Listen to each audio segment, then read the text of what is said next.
Hello and welcome, you're watching Overdrive. Now the C segment in India has been a constantly evolving segment, and that's primarily due to the pressure brought on by the highly successful compact sedans launched recently. This is also a very important segment for manufacturers, which kind of explains why Maruti went and built an all-new car as a replacement for the SX4. Well, there is one manufacturer who just hasn't shown the kind of inclination towards this segment until now. And that manufacturer is Toyota. Now what's strange is that Toyota's Japanese counterpart Honda launched its C-segment sedan in India way back in the late 90s, and that went on to become a massive success. What's even stranger is that Toyota does have a C-segment sedan for the Southeast Asian markets, the Toyota Vios. Now, interestingly, the Vios doesn't just outsell the Honda City in markets like Malaysia, it is in fact the highest selling non-national car in the country. So why has Toyota not brought the Vios to India?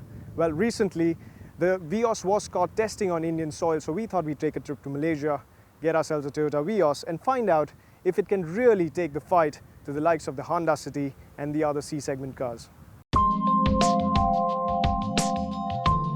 The Vios brings forward Toyota's new design philosophy, as you've seen with the new Corolla. Pleasing dimensions, sharper lines, wraparound headlights and taillights, lots of chrome, and while it is a ginormous improvement over the previous generation of the Vios, and in my opinion much better looking than the Etios as well, it still fails to draw the same fondness as the new Honda City or the Verna does. This third generation Vios, codenamed the XP150, is almost identical to the Honda City in terms of dimensions, apart from the ground clearance, which stands at 147 mm, 18 mm less than the City. The boot space too is almost identical to the City at a shade over 500 litres. The middle and the top end variants get a few additions over the base variant that you see here, such as projector headlamps, chrome garnishes, fog lamps, scuff plates, etc. Toyota might also decide to add daytime running lights for India, which in Malaysia are optional. Apart from the standard exteriors, Toyota also have a TRD Sportivo kit for the Vios, and if the Etios Liva got it, you can expect it to be introduced at a later stage in India too. This of course is the base J variant, which does not have a lot of features, but what you can expect is when it is launched in India, you'll have the mid E variant and the top end G variant with a lot more features. And more features is what the Vios will require if it intends to succeed in this segment. The higher variants get steering mounted controls, climate control and keyless ignition. You can expect Toyota to pull the stops with the India-sourced infotainment system, which should feature Bluetooth functionality and possibly even a rear parking camera screen and internet connectivity. Unlike earlier models of the Vios and the Indian Etios, the instrument cluster is back where it belongs, behind the steering wheel. The leather upholstery and the big stitches look very premium and will certainly find the fancy of Indians. At the back, the Vios misses out on rear AC vents, where you'll find this singular cup or bottle holder.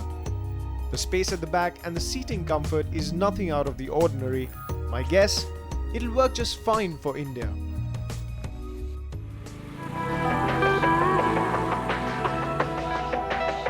Now let's talk engines. In Malaysia, the Toyota Vios gets a 1.5-litre VVTi petrol engine.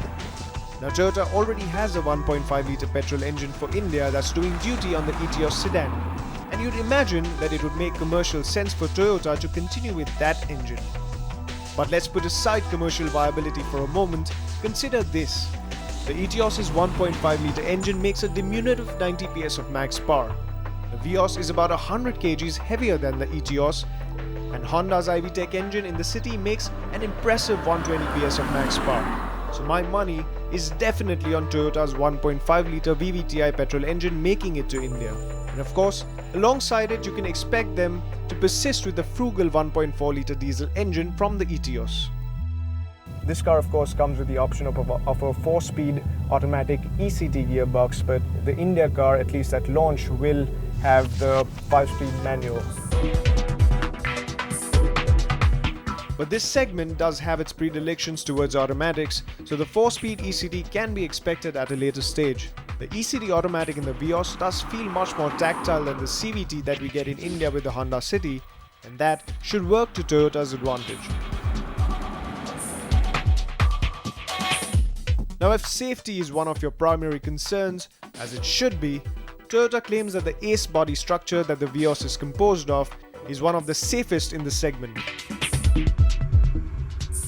In Malaysia, even the base unspec'd variant comes with 2 airbags, ABS and ESP as standard, and if that's true for India as well, it will be quite a strong statement by Toyota.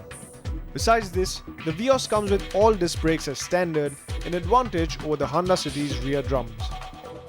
Now for 2015, the Vios received upgrades keeping in mind the necessities and the requirements of the Asian markets. So when it does come to India, I don't really expect the underpinnings to change too much. Now you might get suspension with a different travel and different spring rates that might also lead to a higher ground clearance. You might find higher profile tires as well, and all this only to improve the ride quality to deal with our roads a little bit better. But apart from that, I don't see too many alterations that could lead to changing the driving dynamics of the Vios too much.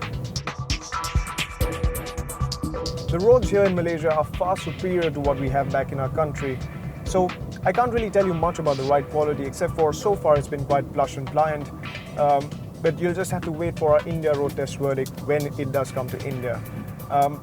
This should work significantly to its advantage considering that this is a segment that has a very high percentage of chauffeur-driven cars, and of course a lot of cars in this segment, including the segment leaders, just haven't been able to get the ride quality right, including the City and the Verna. Now when I speak of handling, of course this car isn't meant to react to stimulus the way a sports car does, but there are two things that you need to pay attention to. One of course is the weight of the steering wheel, which means it has to give enough and accurate feedback from the tires. The other thing is of course the high speed stability or the steering sensitivity at higher speeds. And I think on both counts, the Vios manages to suitably impress. Vios is a Latin term meaning to move forward, and the Vios is what Toyota need to do exactly that. Considering it's going to find itself in the midst of some very healthy competition, it's the packaging that's going to be key for Toyota. It might not be the best looking car or the most fun to drive in the segment, but with Toyota's brand reach and after-sales perception, the Vios has the stage set for itself if it is price positioned well. And speaking of price, the Vios over here costs about 75,000 Malaysian ringgit, which is the equivalent of 13 lakh rupees for the base variant. Now, with local assembly and manufacturing in India, the Vios should be competitively priced, so about 8 to 10 lakhs should be a safe bet. The only question is, how long do you have to wait for it?